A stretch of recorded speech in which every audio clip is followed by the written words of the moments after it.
Okay. Good evening. I'd like to call to order the Garrison Board of Education regular meeting of Wednesday, November 4th, 2020, held via Zoom again. Welcome back to Zoom, everyone. First, we will do the roll call. Dusty, would you call the roll, please? Jocelyn Aposello. Here. David Gelber. Here. James Hoke. We'll wait. Madeline Julian. Here. Courtney McCarthy. Here. Matthew Spicer. Here. Sarah Tormey. Here. All right. Thank you, Dusty. Now I will lead the Pledge of Allegiance. Join me. Pledge allegiance to the flag of the United States of America and to the republic for which it stands, one nation, under God, indivisible, with liberty and justice for all. Thank you. All right. Next up, we have accept the agenda or agenda changes. Does anyone have any proposed changes to this evening's agenda?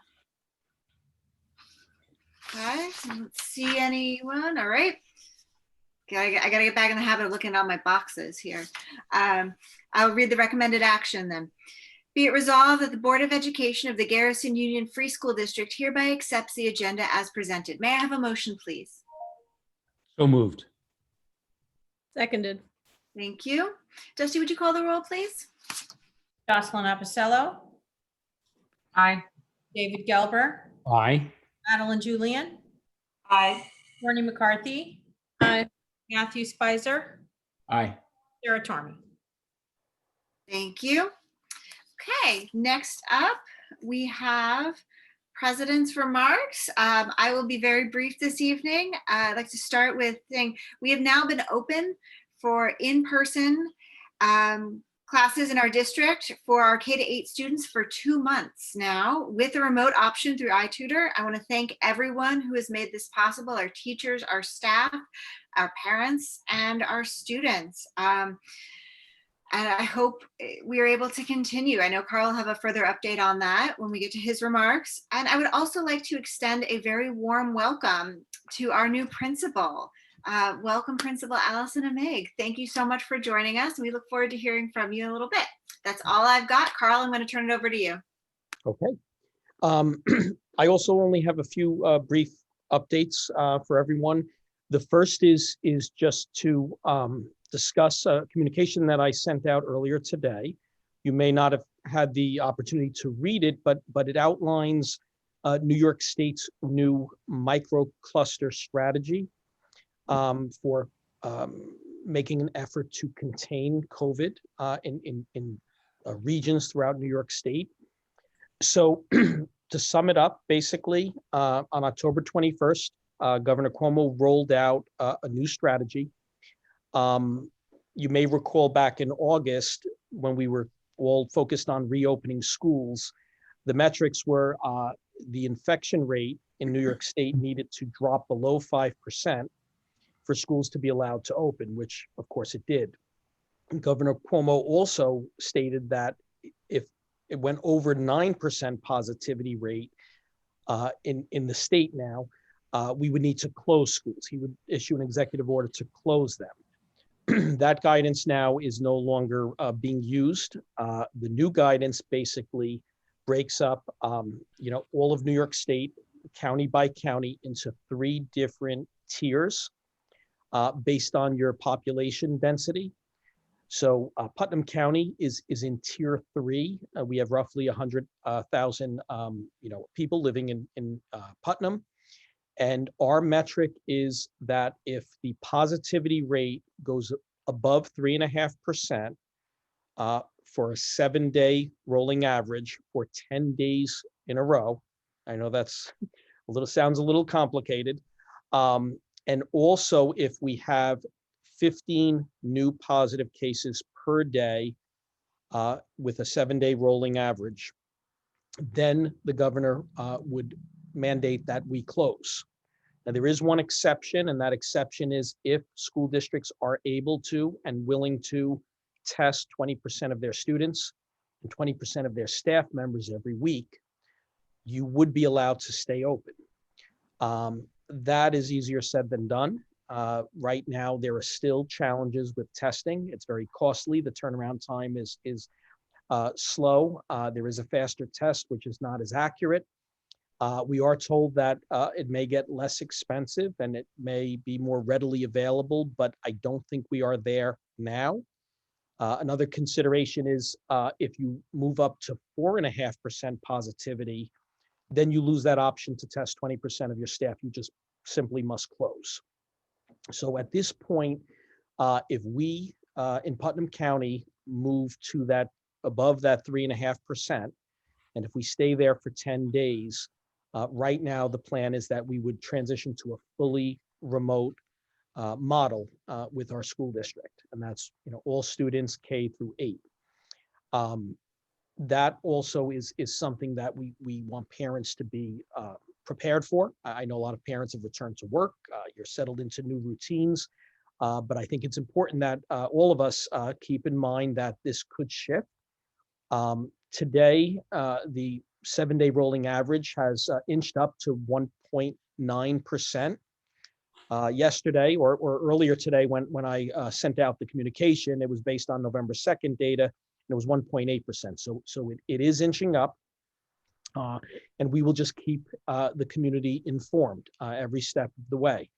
Also, I've had some in-depth conversations with our new principal, who will speak in a few moments, and we both agree that her highest priority now is to prepare for this possibility of going fully remote.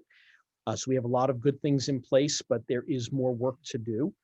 And Ms. Emig has already engaged the staff in discussions and setting up training and assessing what they need. So we are preparing. The one thing I want to say to all parents, though, this evening is that what will be much different from the spring is we will be in a 9-period day. So our teachers will be teaching a full day. That doesn't mean that our younger children will be, learning synchronously from 8:30 in the morning till 3. That would be too much for a young child, of course.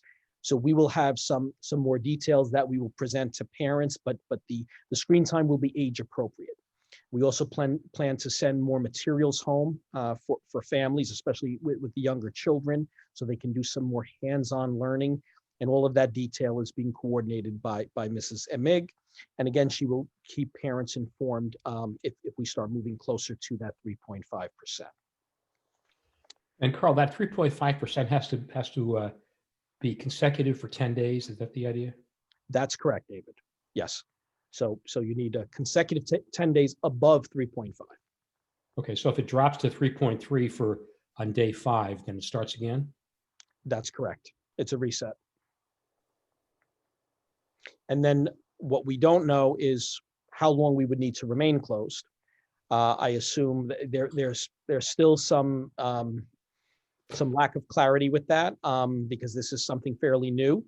But I believe then we would have to wait for the word from New York State to reopen, and it probably would need to drop down, and I don't know for how long, but that information we don't have. So we're following it closely. We meet weekly, and I will keep all of you and the community informed.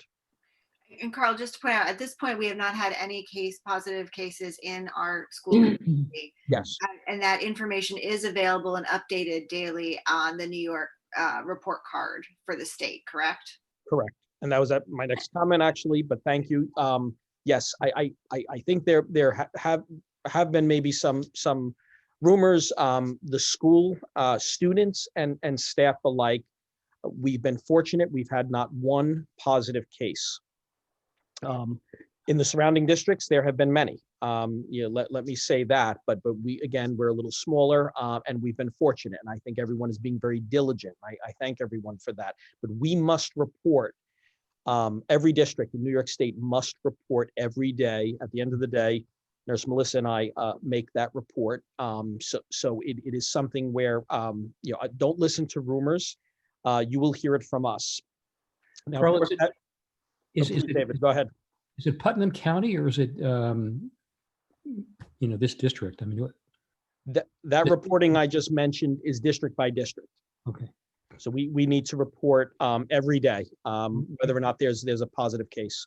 I'm sorry, what I meant was, is the 3.5 based on what happens in Putnam County, or is it based on what happens around here? That's Putnam County. So, wow, okay. And there's different. So for example, Westchester County, that is more densely populated, is their benchmark is 2.5%, because they have more dense population. And right now, Westchester's at 2%.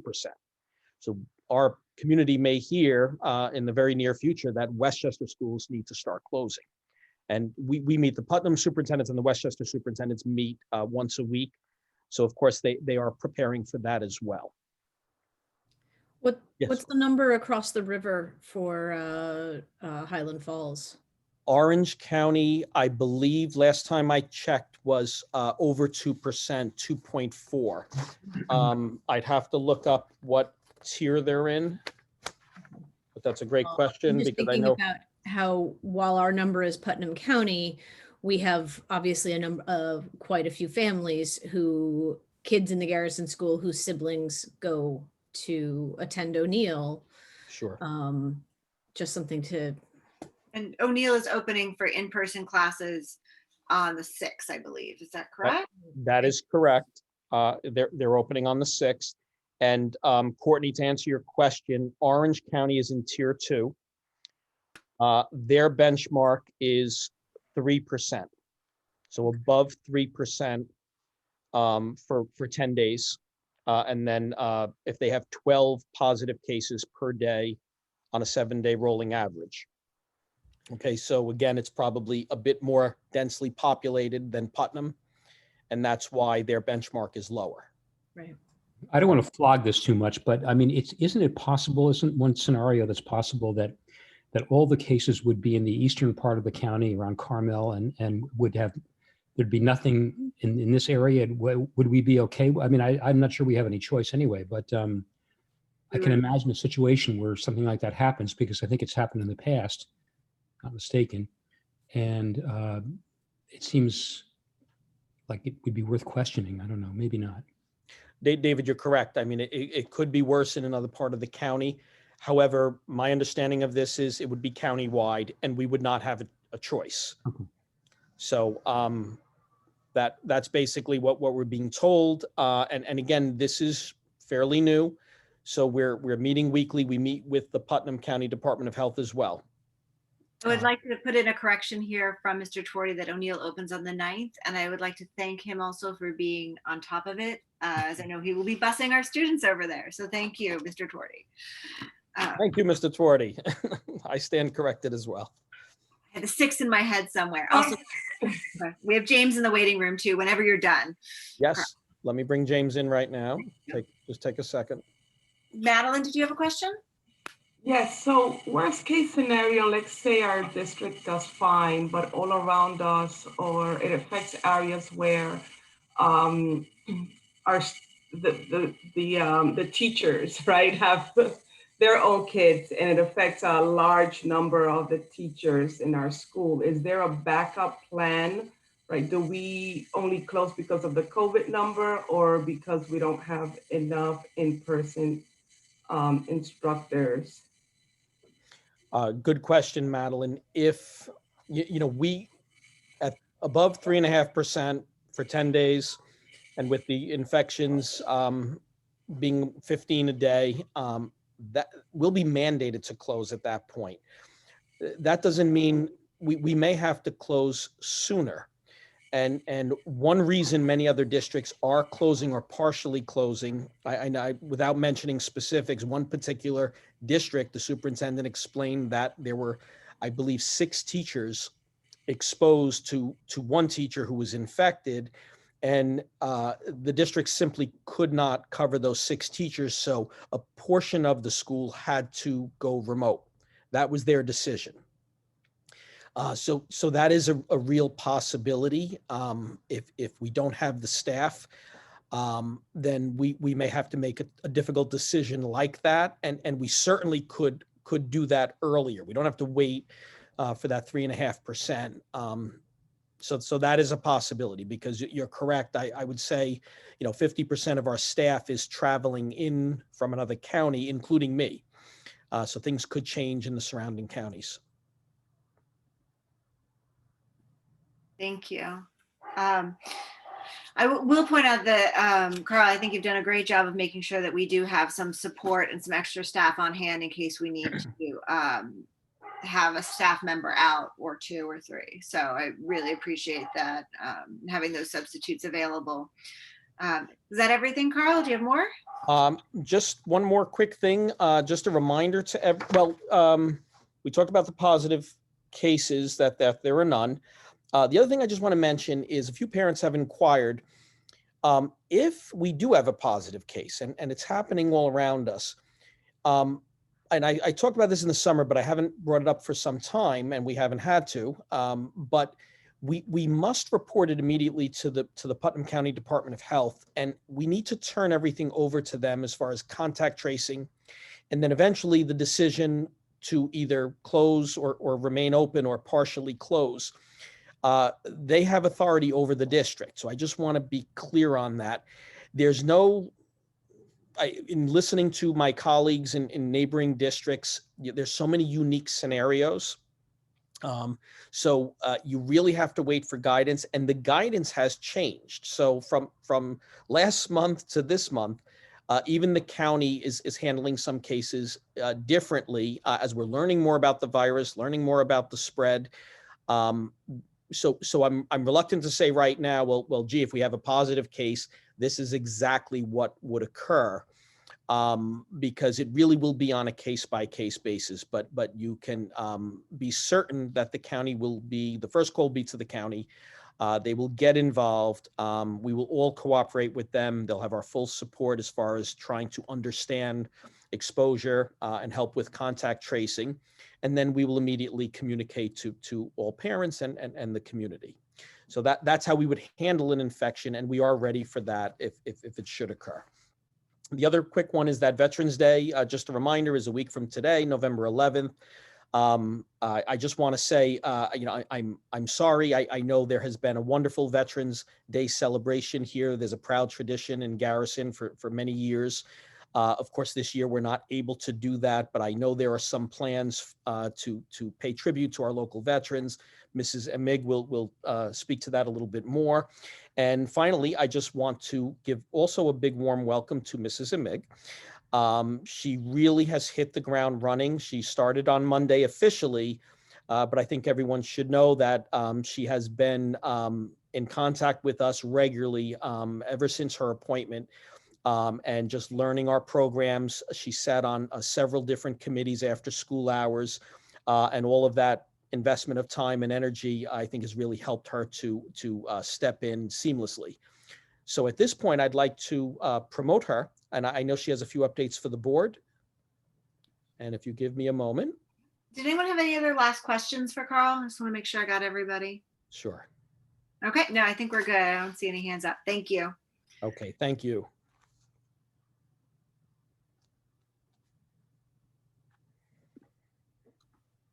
Hi. Hello, Allison. Hello there. Welcome. Hi. Well, thank you so much for having me tonight. I will definitely keep my part of this presentation very short because I know we have a lot on our plate for tonight. I just want to start off by first saying thank you so much for the opportunity. And everybody's just been so welcoming and incredible. The kids are fantastic and the teachers have been doing an incredible job. So I feel like sometimes I have to pinch myself that I get paid for this because it's the work that I love. I just love what I do. So thank you so much. We have been hitting the ground running, and I first want to talk a little bit about the Veterans Day and what Paul Connors has put together. Our music teacher, band teacher, chorus teacher, he's unbelievable what he does with the kids. So he put together a beautiful tribute to our veterans in a movie format where the chorus and the band are, they sound amazing too. They're really amazing performance for the veterans. And we're going to make sure that the veterans, definitely our local veterans, receive, these tokens of appreciation with our sincere gratitude toward our veterans. We also have Krista DiDiego, who has also been working closely too with Paul and, you know, outlining the school with flags and, you know, paying tribute and just the ongoing conversations about the importance of recognizing our veterans. And, you know, especially in this day and age where, you know, it's so important to be patriotic and respectful and kind and loving. And we are, you know, definitely wanting to show that to our local veterans. So I applaud Paul for his efforts and the work, and Krista too. So we'll be posting things on our website and sending things, you know, to our local veterans, and we couldn't be prouder. As far as, you know, the building level updates and what I've been focusing on, I am really just concentrating at this point on assessing our readiness for remote instruction. So I did put together a guidance plan that has some action steps. And that plan is just based off of lots of conversations that I've had with teachers, you know, aides, support staff, I mean, top to bottom, kids on their comfort level. And, you know, the action plan was shared with the teachers today, and it really addresses their comfort level with, if we were going remote tomorrow, how comfortable would you feel? And what are the resources that you need to make sure that you can hit the ground running? So that's what the survey pretty much addressed, and really targeted professional development first for teachers that we're going to start offering immediately. Like probably come Friday, we'll start PD sessions that are very targeted toward real strong use of the Google platform and our Google Suite, and with the delivery of Google Meet and the instruction and how that instruction would be delivered via Google Meet. And then really kind of fleshing out what would a schedule look like for our kids, and what is developmentally appropriate in an online environment, and what additional instructional tools are you going to need. So you know, those things are still being fleshed out right now. What I would like, and what our vision is collectively, is for it to be a seamless transition, so that how it looks and feels for kids in school should feel very similar when we shift to online. So the bell schedule is important. Kids need to, especially in middle school kids, we anticipate, and how we're keep our fingers crossed, they're gonna log on, their teacher's going to be there, they're going to deliver instruction, then maybe they'll break off and then do some independent practice of a particular skill or concept, and then reconvene. So that this way it's not the full 42 minutes of a teacher, you know, talking at the kids and delivering like a lecture. So we really want it to be a very thoughtful and engaging experience for our students. So that's where we're headed in terms of the middle school structure. So they will be on that bell schedule, hopping from class to class. At the elementary level, it'll be more like that block scheduling, focusing on the content areas, science, social studies, math, and literacy blocks, and having mini lessons on the front end, independent practice, maybe some breakout rooms. So I envision like a whole group, small group, whole group, small group, going back and forth in terms of like the actual lesson model. And then having a lot of connection with the teacher, but also having some independent time where they're working and practicing a skill that is offline.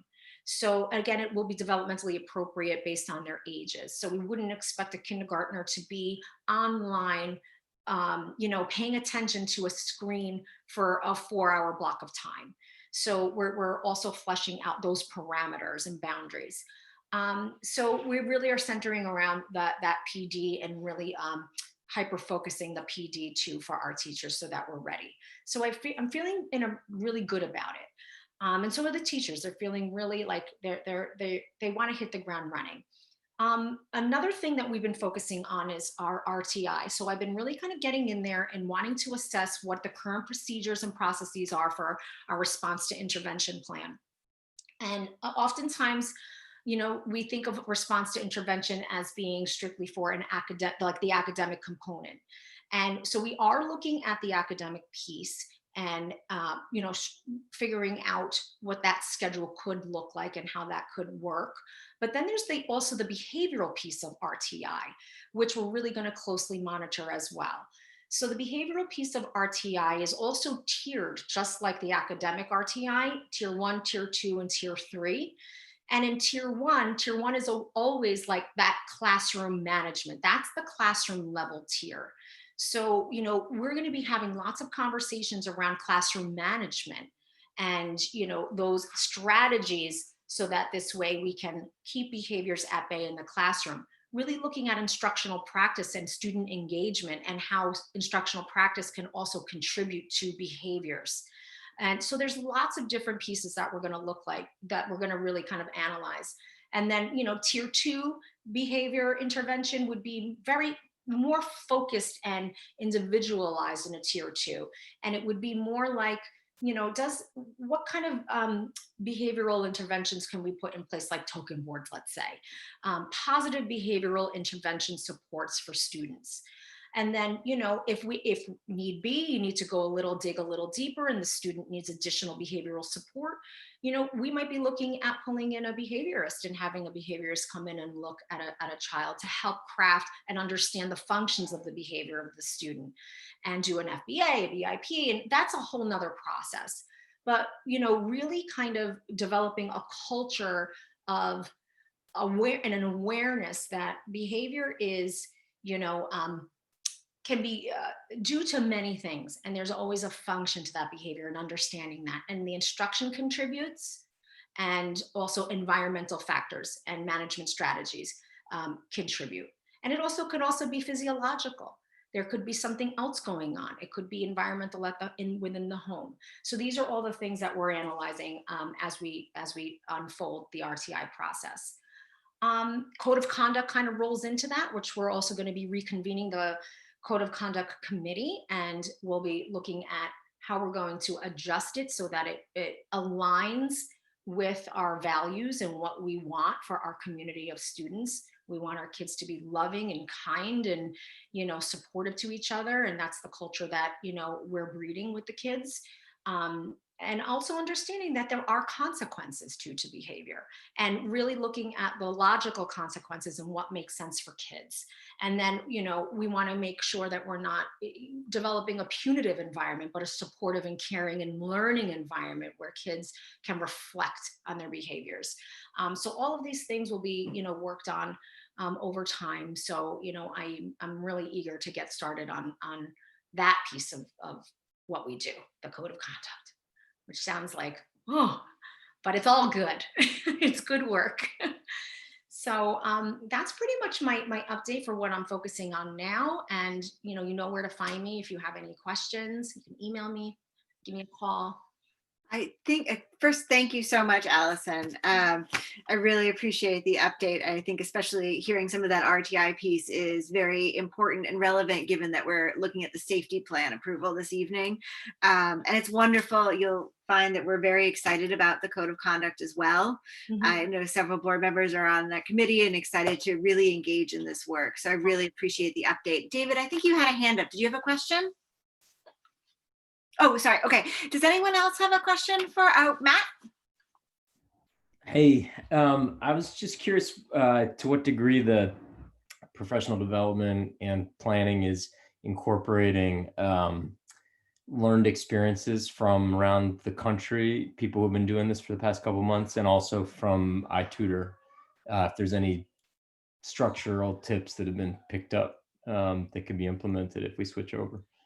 So yeah, there's a ton, that we can learn from other people, but in terms of iTutor, so like we can start there. If we plan to close, I don't anticipate shifting iTutor students over.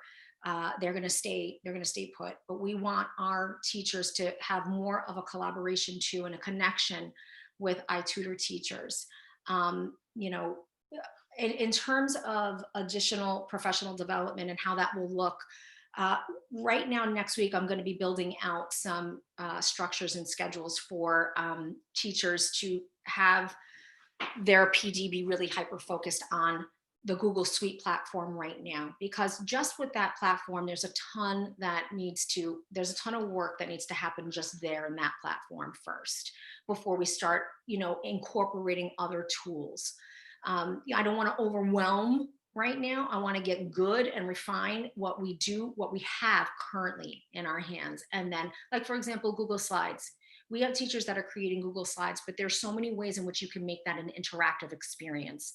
So how can we take what we already know and strengthen what we already know and leverage that tool in better ways? And so that's the kind of PD that is going to happen, as opposed to saying, let's add more, because more is not always better. So, I think less in this case is more, and digging deeper into the tool and using and selecting the right tool for the right purpose in the right time. And that's the kind of PD that we want to have. That makes sense? Thanks. One clarification, Allison. For iTutor, we will continue to use the iTutor software platform, correct? But Google Classroom works within the iTutor platform. Yes. Excuse me for my lack of actual technical knowledge there, but that's about as technical as I can get with it. Exactly. And I'm learning too about the iTutor platform and and the iTutor teachers, and how what I see is that I'd like to build some more connections so that iTutor kids and families can feel more connected to our school environment. I'm sensing that there is this little disconnect, but I really want to try to bridge those communities together. But there are ways in which we can do that. But yes, you are right that it does work. The Google Classroom can link and connect to your iTutor. And if we do close long term, I understand there is a difference between a closure for contract tracing, where we would keep the cohorts intact. But for a long-term closure, the iTutor students, which there are not many out there right now, would likely roll back into their classroom, correct? If there was a long-term closure, that's what we would anticipate. Thank you. Yes. Do I have any other questions for our wonderful new principal? I'm so excited. I love it. I can feel your excitement even through Zoom. Oh, good. That's good. All right, I don't see any other questions. I'm checking all my boxes here. I don't see any other questions. Oh, all right, James, I see you down there in the dark. Go for it. Hi, this is James from the Blair Witch Project. Hi, James from the Blair Witch Project. So I just wanted to welcome you. So I did, and thank you for being here. And I just wanted to say I'm glad you're on the job. I'm glad for Carl that you're on the job, and I'm looking forward to working with you. So I have no questions, but I thought this would be a good place to make that comment. Well, thank you so much. I so appreciate that. Thank you. Could be wrong. Sarah will correct me if this is not the place to do it, but or Dusty, one of them. I think it's great. I think we're all excited to have you here. Thank you, James. I am looking at any other questions, or I think David's talking, but David, you're definitely muted if you're trying to speak to us. Still muted. How's that? There we go. You know what? Allison, just wanted to say that I know that you mentioned before that you couldn't believe that you were getting paid to do this. So much fun. That's, that we can work on that. We can fix that for you.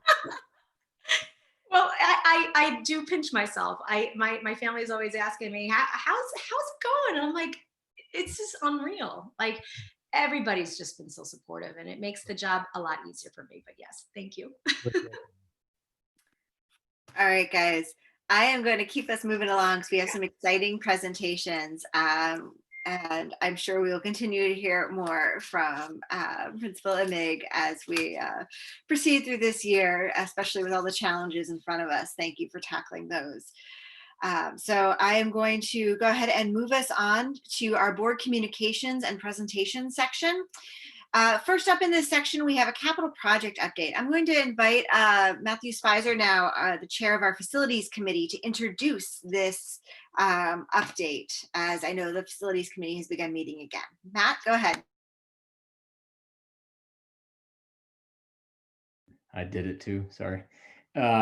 So we had a really great meeting was it last week? Feels about 20 years ago. There's been a lot of history in the world between then and now with Tetra Tech.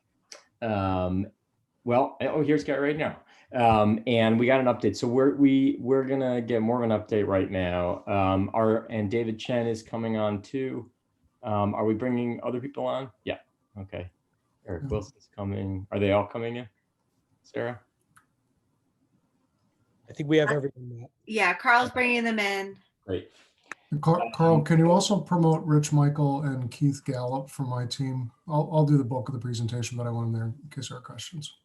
So in the committee last week, we got sort of a general update. We also welcomed a new member, Matt Ferdja, who is not here right now, but is great. And actually already Garrett and Matt already know each other, which is a really nice perk. We talked about the budget. We went through some of the questions that were raised at the last board meeting, which I think will probably come up now too, but it was great. And just want to thank Garrett for addressing all those. We talked about the HVAC system, luxury vinyl tile, and all sorts of specifics, which was just really informative and great. So I'll turn it over to Garrett now. Okay. Good evening, Garrett, everyone. I'm sorry to interrupt. I don't see Rich Michael and the second person. Keith Gallup. No, I don't see. Okay, that's fine. I wasn't sure if they were going to be able to join us. I just wanted to promote them if they were here. Okay, good. Hello, everyone. How are you?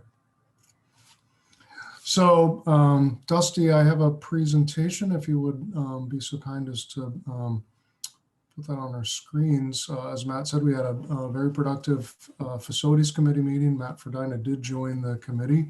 I know Matt professionally, known him for many years. He works for Amoresco. He's got an HVAC background, so he'll be a really good addition to the project and to that committee in particular. So tonight I want to talk about bid alternates. We touched on that last time I was here. HVAC improvements. I want to give you a little bit of specifics on that. I want to share some ideas that we're considering for the nurses suite and its location, and then I'll go over next steps and timeline. So if we could go to the next slide, Dusty. So bid alternates. So as we talked about at the last board meeting, it's a normal course of a project to create bid alternates that are separate pricing that the contractor will give us. CalG and Tetra Tech agree that they should be add alternates. There are other ways you could do it, but we feel like those are that's the best approach. So you'd break out pieces of the project and you'd say to the contractor, if we choose these pieces, how much we charge us for them, and they would, if they're chosen, they become an addition to the project value. So we are looking at the middle school classroom lighting upgrade from their current fluorescents to LEDs as an alternate. Those are newer lights, and so it makes some sense to consider that as a breakout pricing. The Playfield Enhancements as a separate chunk of the project. The art room and the collaboration space, like we mentioned last time, and then areas of flooring and casework. And our recommendation is, as I note at the bottom, that these alternates would be finalized after the construction document estimate is completed. So we'll finish our construction documents, they'll get submitted to SED, and then CalG construction will create or develop a new estimate, an updated estimate based on those documents. That'll be a more refined estimate, and that'll be a key point where we can determine whether or not we still have a budget gap and how big is it, and then determine the sort of values of these alternates and make decisions then. So this is a foreshadowing of conversations that we'll have once the estimate's done, which will be sometime in January. So we'll go on to the next slide, if you would, Dusty. So HVAC improvements. As I mentioned last time, a lot of school districts are talking about indoor air quality and HVAC systems, and so I thought it would be. Oh, and there's a typo here actually. apologize for that. So we'll fix that for you as I go through. So first of all, this HVAC system will provide adequate fresh air in the building.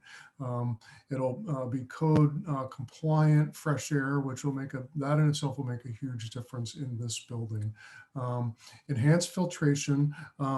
This should read typically MERV 13 filters, and we'll correct that. And when this is put up on the website, it'll show that. I want to talk a little bit about MERV. So some people may have heard about that. It's kind of a half dozen other rating. MERV filters. There's a lot of conversation in the marketplace now. Minimum efficiency reporting value. It's a measure of how much filtration a filter provides, and each of the air handler devices in a system, HVAC system, has a filter, and it needs to be clean and changed on a regular basis, but it also has a particular rating. And so years ago, well, not even that long ago, a year ago, the industry was basing standard HVAC systems on a MERV 6 filter. And we at Tetra Tech at that time would always upgrade that, and it would be a MERV 8 filter in systems that we were designing and installing. In today's world, we're moving to a MERV 13 filter, which has a higher level of filtration. And so typically in this system, you're going to, in a new system in the Garrison school building, you're going to see MERV 13 filters. There is some consideration of, well, where do you stop? Do you try and get a MERV 15 filter in? And there's limitations on the kind of filters that can be used in certain kinds of equipment. And so if there's an opportunity to add more filtration than the MERV 13, we would do that. But in general, we're going to see the MERV 13 filters in the system. They're going to be, there's going to be a regular schedule that Mike Twardy will replace those filters. And that'll be important, because even if you have very good filtration like MERV 13, if it's years between changing the filter, they're going to lose efficiency and effectiveness. And then the last thing that I want to talk about is that one of the things that we're going to build into the system that doesn't add a lot of cost, but will really make for an enhanced system and indoor air quality is full air exchanges after occupancy. And that'll happen on a daily basis, actually. And ASHRAE has some recommendations for making this happen now, so that at the end of the occupancy of a building, you can put the system in a basically a purge mode, where you're bringing 100% fresh air into the building, or close to 100% air. You're going to run that for a period of time, and it will actually exchange all of the air in the building during an unoccupied period. We'd recommend that to happen after the building gets cleaned. So cleaning staff, students will leave, cleaning staff does their work. They stir up all the dust and those kinds of things while they're cleaning. And so at the very end of that, we'd say, do this purge to pick up anything that's become airborne as a part of that process. I'm going to pause here and just ask, are there any questions at this point from people? These are two important topics, the bid alternates and the HVAC improvements. I want to just give people an opportunity to ask any questions at this point. Madeline, go ahead. Hey, Garrett, I have a question about the bid alternates. We know you have a delta on the budget. What is the cost of all four? Will that take care of the delta? Or if we choose two, will it take care of the delta? Like what do we start thinking about, knowing the estimate that we have for DD for these items? Yeah, I'm going to ask David Chen from CalG if he could respond to that, Madeline. David, I thought I saw you on there.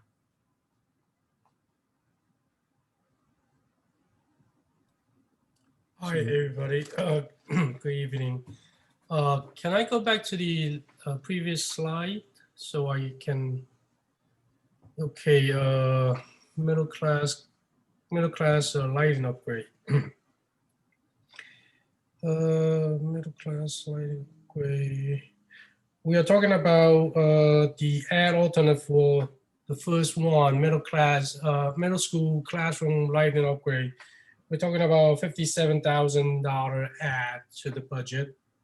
So that is already an add alternate to the July 30 DD budget.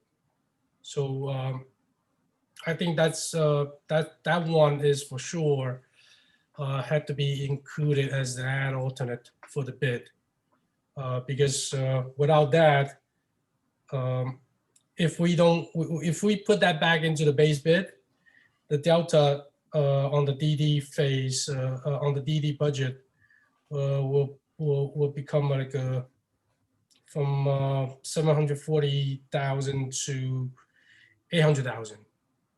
Okay, so and the Playfield enhancement.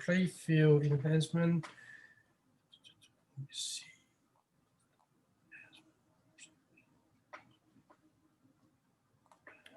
So David, that's going to be a little hard because we did make some changes during the design development, or during the construction documents phase to. Yeah, that alternate was put in after the SD schematic design phase. Different scope.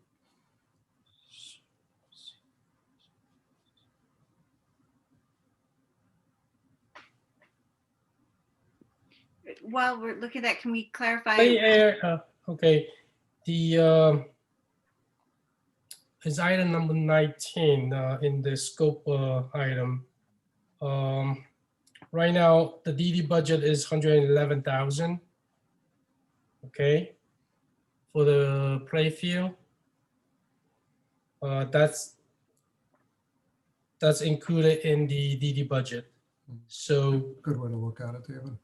Look at the yeah, and the budget. art room collaboration space. Art room collaboration, okay.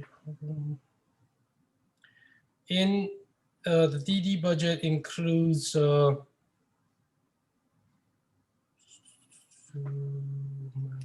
design 261,000 for the art room collaboration space, and the number 4 is a little bit hard to say right now because we didn't have specific area of flooring or casework that is defined to be carved out as add alternate to the project. Mhm. So number 2 and number 3, if we decided to not to do those 2 area of work, you will be saving 111 plus 264, 370,000. So that for number 2 and 3, if that's is decided to be taken out from the project, you're saving 360,000. That means your 740,000 deficit right now can be cut in half, almost half. And the flooring areas will define those based on how much farther we need to go to close the budget gap. And then the one other thing to mention is that we haven't released the design and the design contingency yet, so we're still holding that. So those things will all come into play when we have the final conversation. Yeah, Sarah. Yes. Just for clarification for anyone who's watching who perhaps has not been following all these presentations as closely. The Playfield enhancements, when you talk about that, you're talking about the playground area behind the school, and that was looking at possibly a soccer field, leveling the ground is what we're talking about. A retaining wall, I believe, is part of that. And a fence. And a fence. So that would be removing that. And then the art room collaboration space was part of the real innovation of this project in terms of redesigning the art room and the room adjacent to it into more of a maker space, correct? Right, That's that's correct. exactly right. Yeah, and these are not decisions to say they're leaving the project. They're just saying we're going to ask the contractor for separate pricing on bid day. Thank you for that clarification as well. Yeah. Any other questions? So just to make sure we're all clear, at adults 2 and 3, we can probably deduct 371,000 of the $740,000 delta. We can't count on the first one because that's already an add to the original one. Right. And so we'll have still a delta if we remove the art room and the play. These are like the hardcore. These are very important scope for the school. So even if we remove those two, then the remaining $400,000 would have to come from contingency, or hoping that when we get the bids, we can get better buyouts. Right. Well That's said. correct. That's exactly right. Thank you, Madeline. Okay, Garrett? Good. Okay, great. So Dusty, if we could go 2 slides forward. So as Mr. Albano referenced at the beginning of the presentation, or I guess it was Mr. Spicer did, the nurses suite, we've been having some conversations about that in relation to the coronavirus and also in relation to the HVAC system. And we started to look at it, and it's highlighted, its location in the building is in the basement, and it's highlighted on this plan. And Dusty, if you could go to the next slide, it's an enlargement of that red area. So as most of us are familiar with the building, when you come down the stairs and you're headed towards the cafeteria on the left, the nurse's room is on the right. The project is intending to add a new toilet room, handicap accessible toilet room for the nurse's suite, and also new sink and cabinetry in there as well. It's a relatively small space, so there's an opportunity for 2 beds there. One's an exam bed and one will be for sick kids, but there's some other sort of cabinets that need to go in the space. And one thing that it does not provide for is a separate quarantine area. One of the conversations early on was to use what's an office now in the lower left corner of this image, Office 41. It's an IT office now, as a quarantine area if need be. But the downside to that is that Nurse Melissa is in one space or the other and not able to observe and manage both spaces physically at the same time. The other downside to the nurse in its current location is that if children or staff are sick and then they need to leave the building, the path out of the building is actually a long path. It's through the building. And so we started looking at some other options. And Dusty, if you could go to the next slide for me. If we go up to the first floor plan, the area in purple, it's room 14 in the back there, is used as a small group instruction room right now. And it is scheduled to get a new bathroom in that space that would be entered from the corridor. And so when we started talking about, would there be a space that's closer to the front door so that sick people can leave the building more directly? This space became one that was seemed to hold some promise. It also offers the sort of little more central location to the playground area. In fact, a lot more to the playground area.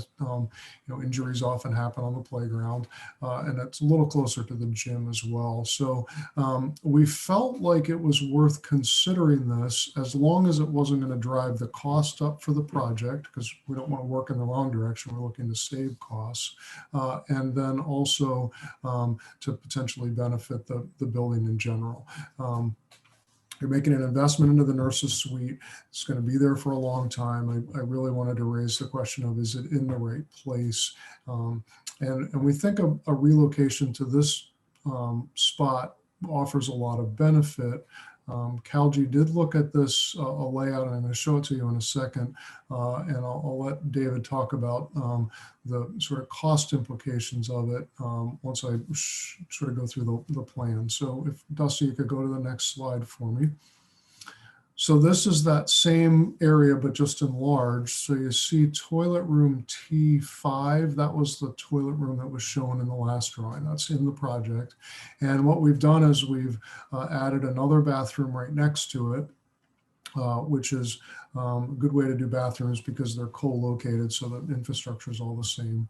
And I should have mentioned actually one of the downsides to adding the bathroom in the nurse's suite in the basement is you need to trench all the way through the concrete floor in the hallway and in the cafeteria to get to plumbing for the toilet. So the idea of putting these two bathrooms together upstairs makes some pretty good sense. And then you get a better nurse's suite out of it. And as you can see, this has room for 4 beds, 2 exam beds, and then the dash wall could be a quarantine separated area potentially. So we think there's a fair amount of benefit to this. I did see Jocelyn ask the question of, are there other routes out of the building if the nurse stays downstairs? And we did consider that. You know, you could come through the cafeteria. I noticed in your note there. You could also come up the stairs and come out the front of the building by what used to be the old music room. There's another exit on the front of the building. You could come out that way. Those were all considerations that we did discuss. And we kind of honed in on this as being a good option in the end. David, maybe you want to talk a little bit about cost for us? I think you're muted still, David. Okay, I'm sorry. So I did a quick run-in on the number for this layout for this room. This room by itself is already being renovated for the floor finish, the seating, and also painting on the wall. And we also put in some, I believe, some cabinetry cubicles, like a cubbies in this room, because this is going to be a classroom, smaller classroom. Anyway, so I run the number, but still keeping the floor finish, the seating, and also the painting of the existing wall in its own scope item in the budget. So the number came up to 102,000 compared to what we had put in the budget for the nurse office in the lower level. That is running 131,000. So to make the math easier, so the delta is 21,000 plus or minus for moving the nurse office into this room 14. That's a saving of 21,000. For the current nurse office at the lower level, we're still gonna do just some finish enhancement, meaning again, flooring, seating, and also painting of the wall. And I believe the architect is also adding some ADA sink in that room so that it becomes ADA accessible. So with all that being said, so the bottom line is that I think it's a good idea to move the nurse stage office in this location. It gives you the opportunity to have a separate area for quarantine if that becomes a necessary option. To put in a door and a wall to separate the 4 bed is easy enough in the project. But lower level location for nurse office doesn't give you that opportunity. And like Garrett had said, it separate the nurse and whoever, or for extra space that is needed to quarantine, doesn't seem to work out well. And also, this is more centrally located location, middle school, elementary school, the backyard, playground. So it's all in a way better location the way I see it. So that's that. So I'll add one more quick thought. There's a technical issue from the HVAC standpoint with the nurse in the basement, where the intake for the air, fresh air, and the exhaust from the fresh air are going to both be located somewhat close together, which is not the best design practice. And this, especially in a nurse's office where you're trying to get rid of, bacteria, virus, and those kinds of things. So this opportunity in this room allows us to bring fresh air in from one location on the window wall, and then we can actually exhaust it through the roof. So we get those two separated. Another benefit. I will say this is not something we have to do, but this is a moment to consider it, because we think it's a really it's a worthwhile consideration. Yeah, Ms. Sarah, do you have something? Yeah, question for you. Basically, my understanding is then the downside here, we save money if we do this, but we lose a classroom. So that is one consideration. And then my other question is more for Carl, I believe.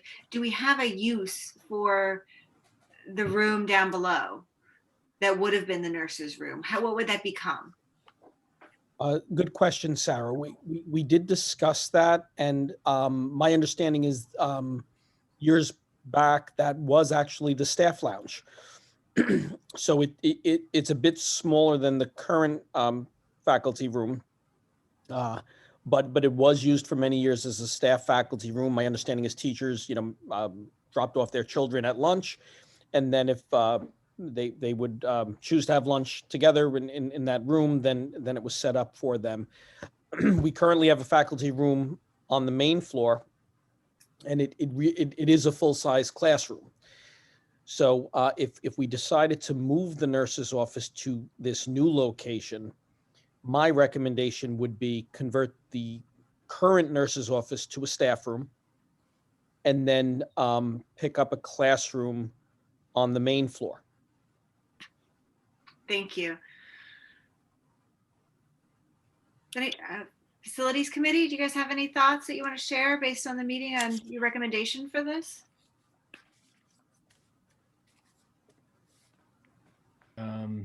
Yeah, Madeline, go ahead. I saw your hand up.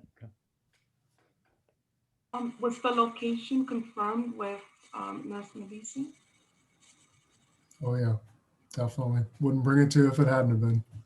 Yes, I actually promoted Michael as well. Nurse Melissa's not with us, but we all met, Sue Hutter, myself, Allison Emig, with Nurse Melissa, and she definitely saw the benefit. We talked a lot about being centrally located, and typically a lot of the visits to the nurse's office do come from either falling down, scraping your knee, an injury during recess, and there's more frequent visits from the primary grades. So also this is closer to the kindergarten and first grade, which I think makes it better. The other advantage that we see is the main office is just around the corner.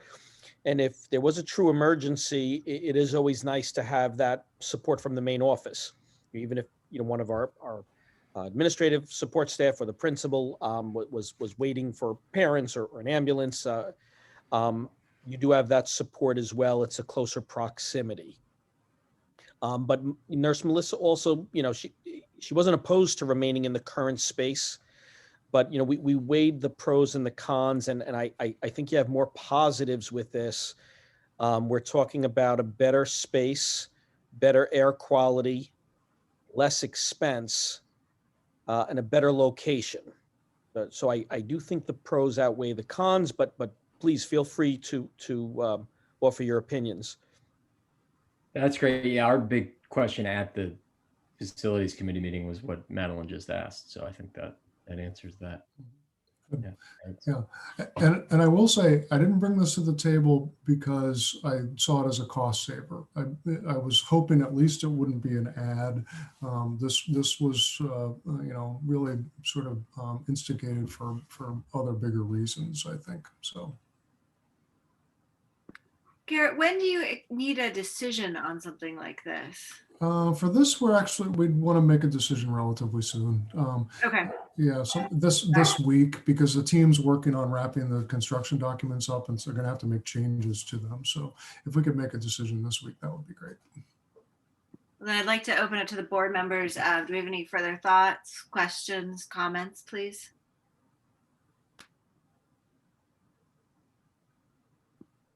Anyone excited about the idea?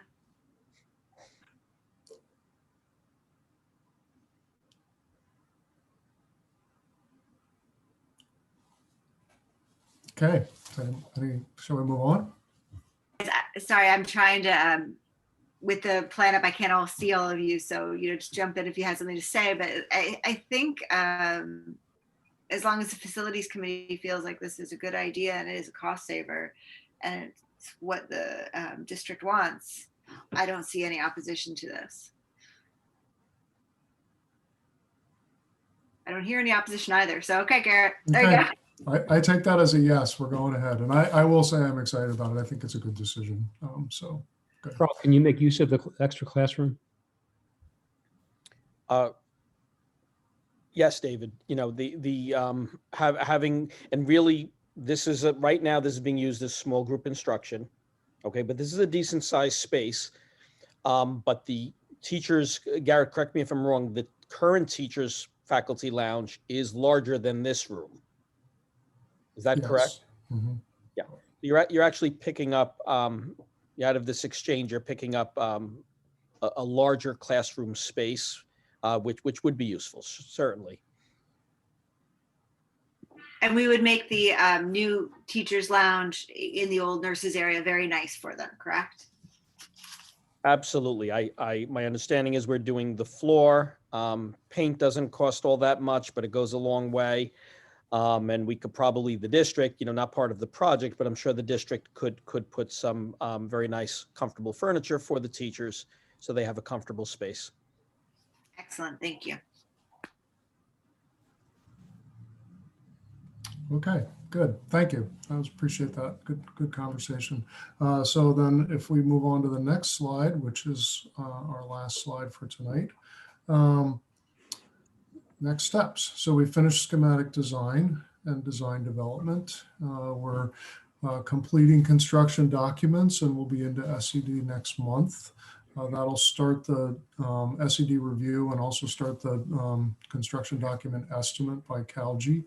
So in January, we'd anticipate to have an estimate and start to have specific recommendations on what alternates and which areas of flooring and those kinds of things. That would happen in January. Hopefully we'll see SED review in February timeframe, bidded in March, and construction starting in April and running 2 years. So this is our current schedule, and I think it's a realistic and achievable one. And folks, if we go to the, well, that's the last slide. So that's it. Any questions?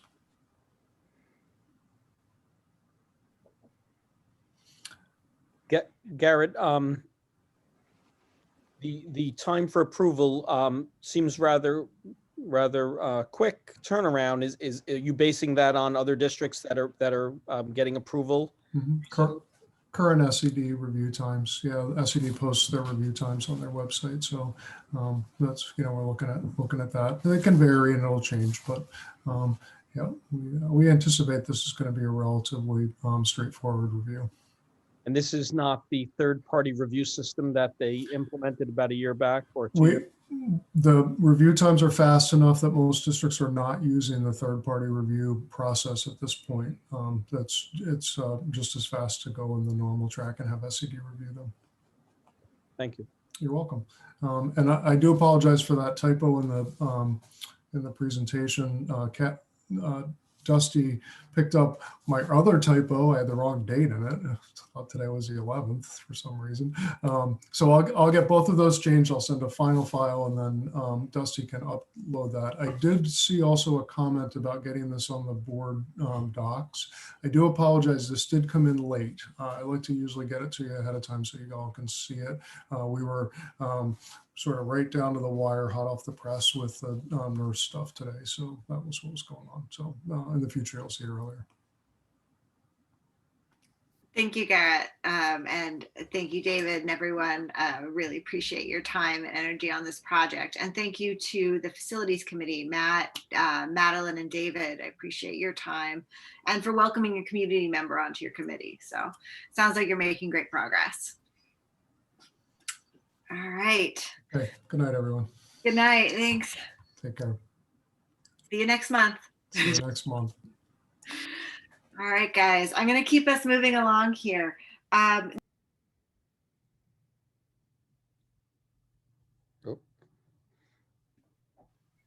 That's awkward. Oh, wait a minute.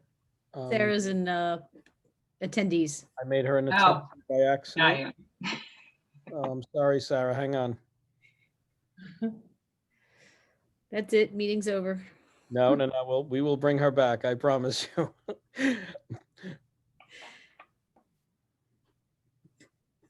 Sarah, my apologies. That's okay. I was like, wow, it all changed.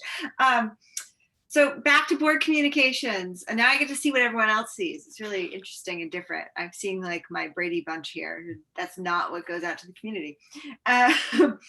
So board communications, we now move on to the New York School Board Association convention update.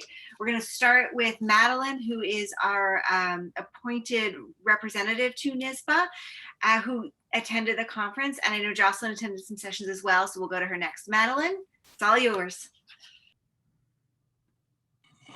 Great, thank you. So the convention was my first time going to the convention. It was 100% virtual, and it went well.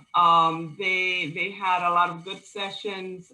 They talked about special education, a lot of sessions about diversity and equity, wellness, mental health, remote learning, and promoting how to promote a culturally responsive curriculum. There are two sessions that really grabbed my attention that I wanted just to touch base with the entire group here. And one was the wellness session. They talked about how mental health issues have gone up post-COVID across the board, not only students, staff, everyone, public.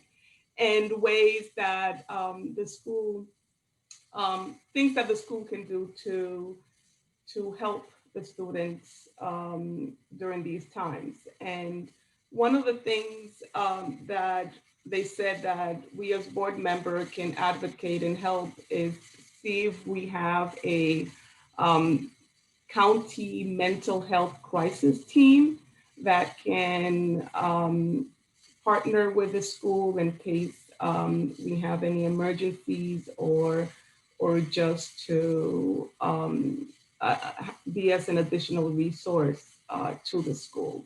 So that's a conversation that I would like to, I guess, keep having. And there's also, Sarah, you mentioned there's the Phillipstown Behavioral Health Hub. Yeah, I mean, thank you for attending that session, but I think we could start by asking them. I think the Phillipstown Health Hub would know if there is a county mental health crisis team. I also think it would be great to bring them in to see what resources they can provide to us in this area and connect the presentation you saw with what we have available locally. Great. Another one that also grabbed my attention was they presented a project that a school is working.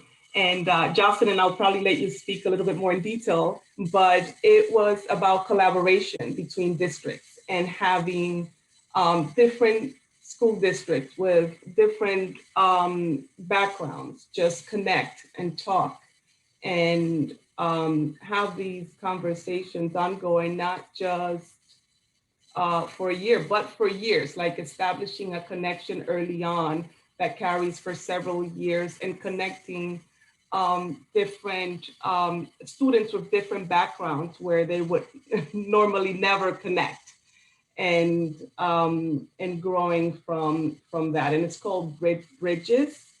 And there is, I can send a link to the board to take a look at the presentation, but it's something very interesting, and it's all about unity, and we can use a lot of that right now. And at the end of the meeting, there was a business meeting where we voted on a lot of resolutions. Some of the resolutions were around, let me see if I can look it up, the digital divide and limited access to technology, to see how NISBA can support increased state and federal funding to provide additional the technology that's needed, especially with remote and also for rural areas might have limited Wi-Fi. Beacon District also brought up that they had an issue last year during their school vote, and it was hindered by a micro tornado. So we passed a legislation where NISBA will support, let me read it out here, would enable the Commissioner of Education to declare alternate election arrangements in case where a disaster sustainably interrupts a scheduled school board budget vote.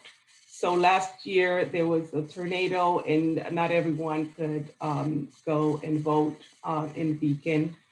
So now they're looking to provide additional options if that happens again. And there's a whole list of other things that we voted on. I can send it along. I don't know what's easier, Sarah, but those two were one of the items.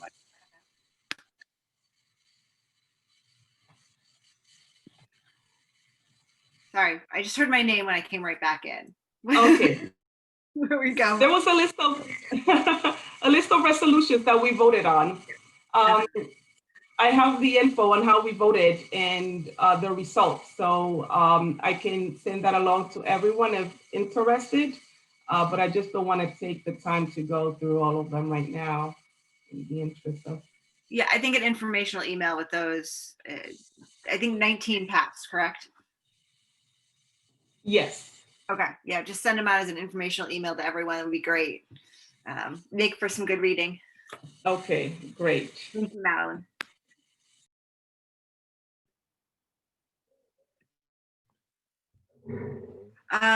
James, you have a question? Well, I just wanted to ask, I was wondering if the bridge, I like the idea of the connectivity, connecting to different districts. Is it like a sister, what we used to call sister city or sister district, sister school program? It's sort of like that? I think that's what we used to call it. I don't know whether they use that language anymore, but. It's a little bit different. And I think it started with a professor in Hofstra University talking to their graduates and say, hey, we have these two districts, Uniondale and, oh shit, I can't remember the other school in Long Island. And one was 85% white student. The other one was 90 or 90 something percent Latino and Black. And he asked these two graduates from the different school, how can we start conversation about, what's happening in the world, racial issues, cultural issues, anything, just to get these two districts that are right next to each other, that have so many similarities, just talking to each other and creating friendships. So it's a 6-year program. So they would start, the students would start, and they would keep developing, and it would go on for 6 years. So it's middle school and high school. Sounds like an interesting program. I just want to say that I'm trying to, all of these sessions were recorded, beauty of it being full Zoom, and I'm trying to find the link for me to access all of them because we have until, I think, December or December 15th, right, to access it. Madeline, maybe you found it, I haven't, but once I do, I'm going to share, okay, then I would like to share my password and have each of you potentially watch the couple that we both thought were really good, because there's the PDFs of their PowerPoint presentations, but those don't do the justice of what like the speakers, who were all very powerful, right, we're talking about. So Madeline, if you have that link, maybe share that in your informational email. Yes, I'll send that. That would be great. Thank you. Justin, I'm sorry if I missed it before. Do you have anything you'd like to add to the update? Okay. All right. I'm going to keep us moving along then, unless Madeline, is there anything else? Okay. Thank you again for all the time and attending that conference. I really appreciate it. And now we're going to go on to an update on the Anti-Racism and Equity Task Force. We have 3 board members who currently serve on this task force, along with parents, teachers, administrators, community members, and that's David, Madeline, and Jocelyn. So I'm going to turn it over to them to give us an update. Thank you. So I'm going to just do a little bit of the update and some reading of some stuff that we've created as a task force, and then hopefully Madeline and David can jump in with anything they'd like to add. Carl was also present for every single one of the meetings. In fact, I think this is the first official presentation to you all of the task force, although of course we've mentioned it. So thanks for giving us a little bit of time. We've met as a task force almost weekly for the past month. I feel like we met a lot, trying to make progress based on what our consultant, April Francis, advised us to do. And she was a wonderful consultant who really pushed us on our own personal and kind of professional growth. She unified us and really brought us together and gave us a very clear path of steps we should take in order to try to implement, I think, a lot of the values that our group really came together around. So what I would like to do is first thank, of course, all the community members and the teachers, and then of course the administrators, Carl and Allison, who sat in, and also David and Matt for being a part of this. But I would like to read, we're unveiling our mission statement and priority areas that we worked very hard to create together as a group. I believe these will be posted on the website at some point, but for now, I want to just read them very quickly, and then also open up an invitation to the community, because we are recruiting new members to join the task force. So first, I will read this mission statement and identify the 4 priority areas that we came up with. So mission: the Garrison Union Free School District Anti-Racism and Equity Task Force is committed to recognizing, addressing, and dismantling racism in all its forms. We are dedicated to creating, fostering, and sustaining a safe and inclusive environment in which differences are valued, respected, and supported in all areas of school life. We want to produce self-reflective students who experience academic success, who view the world with a critical lens, and who are prepared to be responsible and empathetic global citizens. So, short, a nice mission statement, and we identified 4 priority areas that we think will help us fulfill this mission as a task force as we continue to work together over the next several months. The first priority area is to, 1, implement racially inclusive curricula and assessments. I won't give all the examples because I want to go through quickly for you all, and it'll be on the website. But priority area 2 is to engage all teachers and staff in ongoing professional development on topics such as, and we list several topics. Priority area 3 is to create a safe environment of dignity, respect, empowerment, and inclusivity. And priority area number 4 is to evaluate the work of the task force, ensure its success, and sustain the work over time. So we've got these 4 priority areas very much focused on curriculum, professional development, the creation of a safe environment, and then making sure we measure what we're doing so that it can continue and we can be sure that it's successful in its actions. So before I just quickly read and invite community members to potentially come join us as we start to develop plans for how to act on these priority areas, does anyone have anything to add, Madeline or David, or any questions about these statements and areas that we're going to focus on? You know, I'd just be curious to hear what other board members think about this project and what your expectations would be, what you hope we'd be able to achieve a year from now.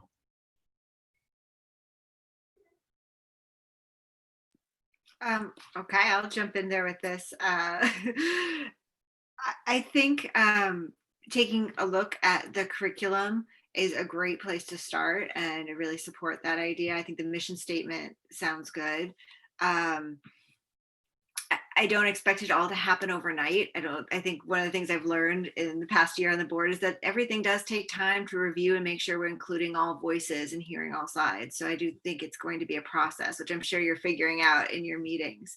One of the important questions I think to answer though is, how can the board support your work?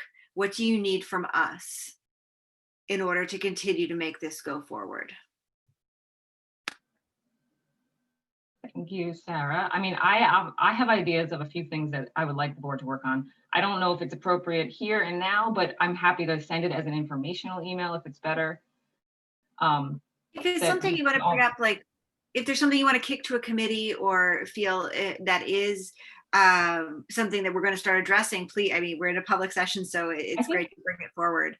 No, that's great. I think that as a board, I think it would be very powerful for us to add to the resolution, not add to the actual resolution, but last year we passed a resolution, or you passed a resolution as a board about being a welcoming and inclusive community and environment. And I think that we're ripe to maybe work on another resolution that actually addresses ideas of equity, which is kind of absent from some of that language is absent. And I think that a way for things to actually be able to be implemented and held accountable is for us to work on policies that address equity. And I think that would then be a policy committee task. So those are my 2 cents, but I wonder what other people think.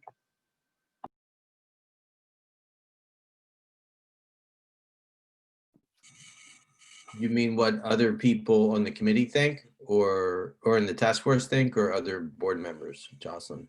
Well, I think all. I don't think anyone else from the task force is on, so I think it's just for you all. Because I think the passing of a resolution would be the board, right? That would be the board passing a resolution, not the task force. Yes. So the way the task force works, in my understanding, is that you're kind of you're a group focused on coming up with strategies, ways of achieving what's within your charge, or at least studying ways in which we could have an impact in areas that are, I don't know, prescribed by your charge, right?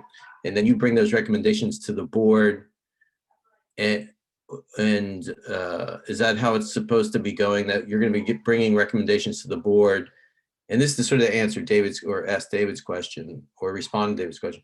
I would expect that the task force produce a report of sorts that would provide guidance for the board in making changes along the lines that the mission of the in the charge of the task force sort of what their focus is. That's sort of what I think. I'd get a report. We'd get a report, but not just a report that's tangible, and then the board would adopt these things, and then they'd be implemented through the proper channels, right? I would just jump in there. I think that's what it sounds like is it for us, for the task force to be working on, which is why we've identified the 4 different priority areas that I think now, as we invite hopefully more community members to join us, we will dig deep into curriculum, PD, like the environment of the school, and then kind of evaluation. All right. But I don't think that, I do think that given our board goals that we adopted back in whatever month that was, perhaps or September, Sure. I do think that that working on a resolution and policies related to things is something that would help us as a board achieve our goals. And if I have to wait for a report from a task force, that's fine.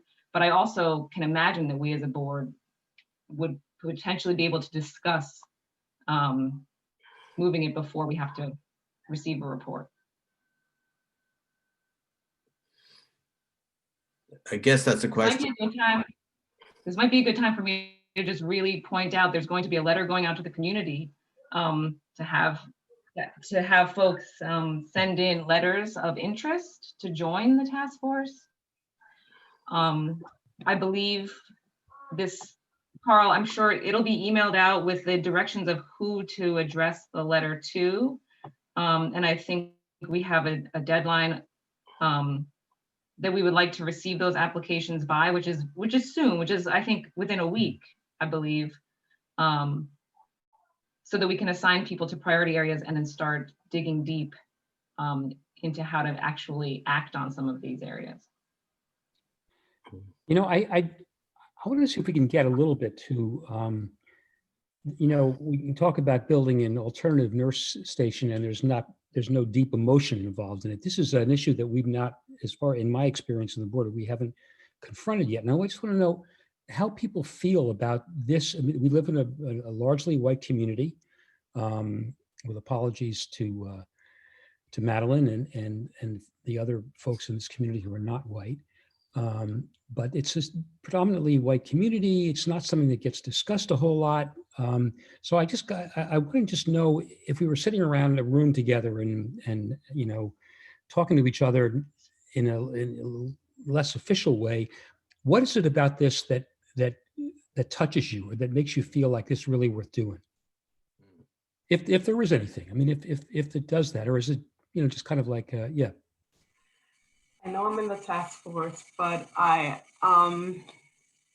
think that we have a lot of things that are separating us right now, the community. There's a lot that we're going through, from COVID, recession, school being closed, open. There's a lot going on.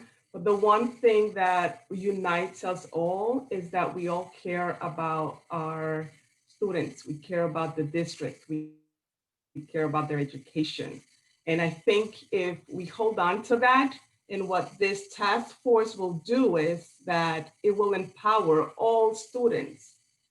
And they will leave our school with a well-rounded view of the world. So when they go to any high school, when they go to college, when they go anywhere in the world, they're ready, and they're ready for even jobs that don't exist now. So the focus of this task force is to fill in the gaps, the grades that are missing, because Garrison is a great school.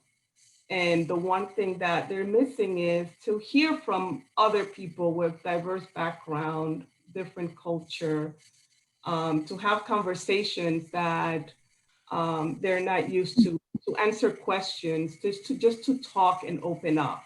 And I think that would really empower all our students. And that's the one thing that I think will unite us all. But we have to discuss it, and we have to bring it up and talk, maybe talk with the community, have one of those coffee sessions, or that's my take. Let me answer my own question a little bit. So I have a 15-year-old who is a sophomore at Haldane. And in the last 2 days, she's told me about 2 incidents, one of which was a very hostile reference to gay people, fags in various contexts. And the second one was a kid who she talked to today who, off of the election stuff, was talking about goddamn Chinese and the Chinese flu. Now, maybe this doesn't happen in middle school but I mean, the idea that this is far away from us, it's not that far away, right? I mean, it's like these kind of this kind of mentality is sort of like swimming in the same ocean that we're living in. I don't know. I mean, it just really struck me that I wouldn't have expected a diminishing statement about gay people at Haldane. Maybe that's silly of me, or kind of a racist reference to the COVID situation. Bugs me. Yeah. I think one of the things, I mean, in my view, I think comments like that may happen everywhere. And when you bring it back to the board and our role in this community is, how do we help our teachers? How do we help our community take things like that and turn them into learning experiences? We talked earlier, Allison mentioned, with our talking about our code of conduct and our RTI, instead of looking to punish for things, how do we make things a learning experience? How do we allow those conversations to happen between students and between faculty and staff? So I think, I'm sure comments like that happen everywhere. And I don't want to single out one particular school as a place where something happens. That's a great point. And so I think that's where we can make some change with this task force. Now, in terms of thoughts on what the board can do, there's sort of, you're asking see it as two different discussions in a sense.